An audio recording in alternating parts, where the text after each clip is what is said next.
Want to unlock full access to Fortnite but stuck with parental controls? Here's how to turn them off in quick and easy steps.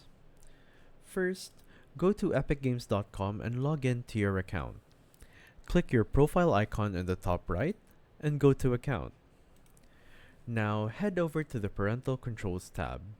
If parental controls are enabled, you will need to enter the 6-digit PIN set by the account owner. Forgot the PIN? No worries. Click Forgot PIN and Epic Games will send a reset link to the registered email. Once you've entered the PIN, you can't actually turn parental controls off, but you can ensure that it's configured to not block you from different content. For payment, you can toggle this setting off to allow you to complete payments without a PIN. For accessing different games, you can set this slider to unrated. And that's it. You've unlocked full access to Fortnite. Drop a like if this helped and subscribe for more quick guides.